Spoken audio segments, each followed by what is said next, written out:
Item ಯಾವುದೇ ಇರಲಿ try ಮಾಡಿ ಆಚಿ ಚಿಕನ್ ಮಸಾಲಾ. ಕಾಂಗ್ರೆಸ್ ಪಾಳೆಯದಲ್ಲಿ ಶಾಸಕರಿಗೆ ಎಸ್ಐಆರ್ ಬಗ್ಗೆ ಟಾಸ್ಕ್. ಮತಪಟ್ಟಿ ಪರಿಷ್ಕರಣೆಯನ್ನೇ ಚುನಾವಣೆ ಎಂದು ಪರಿಗಣಿಸಿ ಎಂದ ಬಿಜೆಪಿ ರಾಜ್ಯಾಧ್ಯಕ್ಷ. ಕಾಂಗ್ರೆಸ್ ಹೈ ವೋಲ್ಟೇಜ್ ಸಭೆ, ಶಾಸಕರಿಗೆ ಎಸ್ಐಆರ್ ಹೊಣೆ. ಎಸ್ಐಆರ್ ಬಗ್ಗೆ ಜಾಗೃತಿ ಮೂಡಿಸಲು ಕಾಂಗ್ರೆಸ್ ಕರೆ. ಈ ಸುದ್ದಿಗಳನ್ನು ನೋಡೋಣ ಸಮಗ್ರ ನ್ಯೂಸ್ ಟಾಪ್ನಲ್ಲಿ. ಕರ್ನಾಟಕದಲ್ಲಿ ಮತಪಟ್ಟಿ ಪರಿಷ್ಕರಣೆ ಈಗ ಬರೀ ತಿದ್ದುಪಡಿಗೆ ಸೀಮಿತವಾಗಿಲ್ಲ. ರಾಜ್ಯದಲ್ಲಿ ಎಸ್ಐಆರ್ ಒಂದು ಕದನ ಕಣವಾಗಿ ಮಾರ್ಪಟ್ಟಿದೆ. ಈಗ ಕರುನಾಡಿನಲ್ಲೂ ಅಪ್ಲೈ ಆಗ್ತಾ ಇದೆ ಅನ್ನೋ ಭಯ ಕಾಂಗ್ರೆಸ್ ಪಾಳೆಯವನ್ನ ಕಾಡ್ತಾ ಇದೆ. ಇದರ ಮಧ್ಯೆ ಬೆಂಗಳೂರಿಗೆ ಎಂಟ್ರಿ ಕೊಟ್ಟಿರುವ ಬಿಜೆಪಿ ರಾಷ್ಟ್ರೀಯ ಅಧ್ಯಕ್ಷ ನಿತಿನ್ ನಬೀನ್ ಕಮಲ ಕಲಿಗಳಿಗೆ ಗೆಲುವಿನ ಮಂತ್ರದಂಡ ಬೋಧಿಸಿದ್ದಾರೆ. ಅಧಿಕಾರ ಹಿಡಿಯೋದಕ್ಕೆ ಇದೇ ಚಾನ್ಸ್. ಬೂತ್ ಮಟ್ಟದಲ್ಲಿ ಬೆವರು ಹರಿಸಿ ಕೆಲಸ ಮಾಡಿ. ಈಗಿರುವ ಪಕ್ಷ ಸಂಘಟನೆ ಇದ್ರೆ ಸಾಲೋದಿಲ್ಲ. ಪಕ್ಷವನ್ನ ಮತ್ತಷ್ಟು ಸಂಘಟಿಸಬೇಕು ಅಂತ ಕಮಲ ಪಡೆ ಕ್ಲಾಸ್ ತೆಗೆದುಕೊಂಡಿದ್ದಾರೆ. ನಿನ್ನೆ ಬೆಂಗಳೂರಿನ ಮಲ್ಲೇಶ್ವರಂನಲ್ಲಿ ಇರುವ ಬಿಜೆಪಿ ಕಚೇರಿಯಲ್ಲಿ ನಿತಿನ್ ಹೈ ವೋಲ್ಟೇಜ್ ಮೀಟಿಂಗ್ ಮಾಡಿದ್ರು. ಬಿಜೆಪಿ ಸಂಸದರು, ಶಾಸಕರು, ಮಾಜಿ ಶಾಸಕರು, ಪರಿಷತ್ ಸದಸ್ಯರು ಸಭೆಯಲ್ಲಿ ಪಾಲ್ಗೊಂಡಿದ್ರು. ಸಭೆಯಲ್ಲಿ ತಮ್ಮ ಕಲಿಗಳನ್ನ ಉರಿದುಂಬಿಸಿದ್ರು. ಪಶ್ಚಿಮ ಬಂಗಾಳದಂತೆ ಕರ್ನಾಟಕದಲ್ಲೂ ಸರ್ಕಾರ ಬದಲಿಸುವ ಅವಕಾಶ ನಮಗೆ ಸಿಕ್ಕಿದೆ. ಇದನ್ನ ಸದ್ಬಳಕೆ ಮಾಡಿಕೊಳ್ಳಿ. ಮತಪಟ್ಟಿ ಪರಿಷ್ಕರಣೆಯನ್ನೇ ಚುನಾವಣೆ ಅಂತ ಪರಿಗಣಿಸಿ ಕೆಲಸ ಮಾಡಿ ಅಂತ ನಿತಿನ್ ಹೇಳಿದ್ದಾರೆ. ಬಿಜೆಪಿ ಬೆನ್ನಲ್ಲೇ ದೇವನಹಳ್ಳಿಯ ಖಾಸಗಿ ಹೋಟೆಲ್ನಲ್ಲಿ ಕಾಂಗ್ರೆಸ್ ಶಾಸಕರ ಜೊತೆ CM Siddaramaiah, DCM DK high voltage ಸಭೆ ನಡೆಸಿದ್ರು. ಪಶ್ಚಿಮ ಬಂಗಾಳದಲ್ಲಿ ಮತಪಟ್ಟಿ ಪರಿಷ್ಕರಣೆ ಬಳಿಕ ನಡೆದ ರಾಜಕೀಯ ಪಲ್ಲಟ, ರಾಜ್ಯದಲ್ಲಿ ಎಸ್ಐಆರ್ ಆದರೆ ಪಕ್ಷಕ್ಕೆ ಲಾಭಾನ ನಷ್ಟಾನ ಅನ್ನೋ ಬಗ್ಗೆ ಬಿಸಿ ಬಿಸಿ ಚರ್ಚೆ ನಡೆಸಿದ್ರು. ಅಲ್ಲದೆ ತಮ್ಮ ಕ್ಷೇತ್ರಗಳಲ್ಲಿ ತಮ್ಮ ಮತಗಳನ್ನು ಉಳಿಸಿಕೊಳ್ಳುವುದಕ್ಕೆ ಶಾಸಕರಿಗೆ ಹೊಣೆಗಾರಿಕೆ ನೀಡಲಾಯಿತು.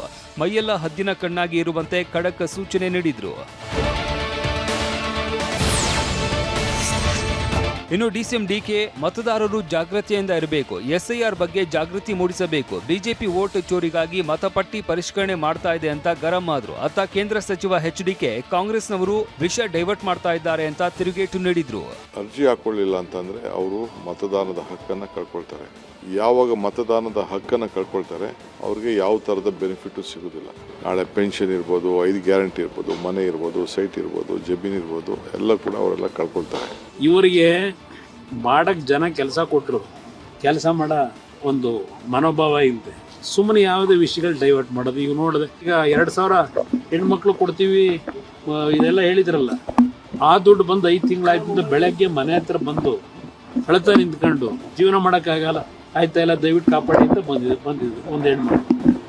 ಇದು ಈ ಸರ್ಕಾರದ ಕಾರ್ಯಕ್ರಮ.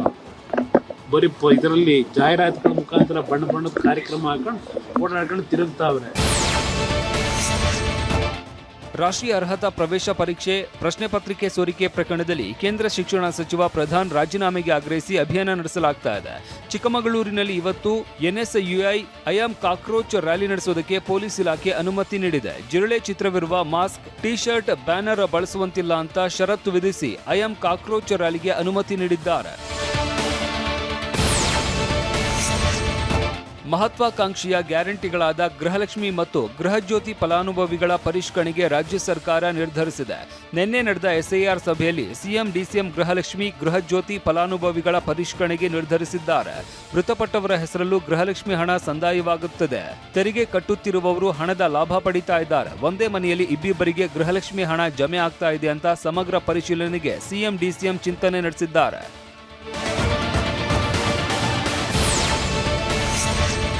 ಅನ್ನಭಾಗ್ಯ ಯೋಜನೆ ಸಿಎಂ ಸಿದ್ದರಾಮಯ್ಯಗೆ ಅನ್ನರಾಮಯ್ಯ ಅನ್ನೋ ಕೀರ್ತಿ ತಂದುಕೊಟ್ಟ ಮಹತ್ವದ ಯೋಜನೆ.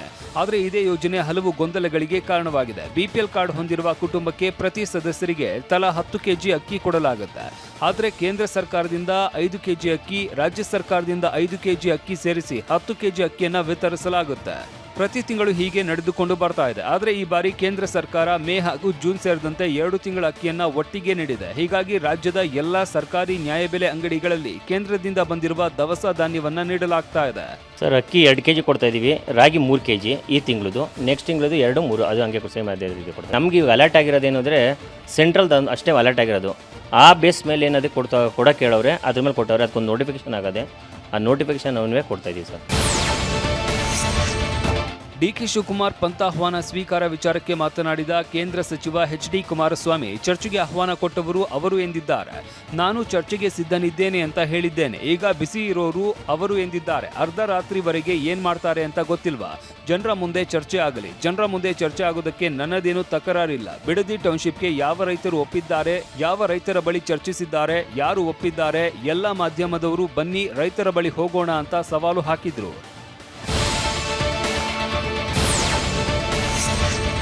ಮಾಜಿ ಪ್ರಧಾನಿ ಎಚ್.ಡಿ. ದೇವೇಗೌಡರನ್ನ ರಾಜ್ಯಸಭೆಗೆ ಮರು ಆಯ್ಕೆ ಮಾಡುವ ಬಗ್ಗೆ ನಾವು ಯಾರ ಬಗ್ಗೆನೂ ಕೇಳಿಲ್ಲ ಅಂತ ಮಾಜಿ ಪ್ರಧಾನಿ ಎಚ್.ಡಿ. ದೇವೇಗೌಡ ಹೇಳಿದ್ದಾರೆ. ಬೆಂಗಳೂರಲ್ಲಿ ಮಾತನಾಡಿದ ಅವರು, ನಾವು ಯಾರನ್ನೂ ಮರು ಆಯ್ಕೆ ಬಗ್ಗೆ ಕೇಳಿಲ್ಲ. ಅವರದ್ದು 63 ಸ್ಥಾನ ಇದೆ. ಹೀಗಾಗಿ ಬಿಜೆಪಿ ಅವರೇ ನಿರ್ಧರಿಸ್ತಾರೆ. ನಾನಾಗಲಿ ದೇವೇಗೌಡರಾಗಲಿ ಪ್ರಸ್ತಾಪ ಮಾಡಿಲ್ಲ. ದೇವೇಗೌಡರ ಅವಶ್ಯಕತೆ ಬಗ್ಗೆ ದೆಹಲಿ ಮಟ್ಟದಲ್ಲಿ ತೀರ್ಮಾನ ಮಾಡಲಿ. ನಾವು ಇನ್ನೊಬ್ಬರಿಗೆ ತಪ್ಪಿಸಿ ನಮಗೆ ಕೊಡಿ ಅಂತ ನಾವು ಕೇಳಲ್ಲ ಅಂತ ಹೇಳಿದ್ರು.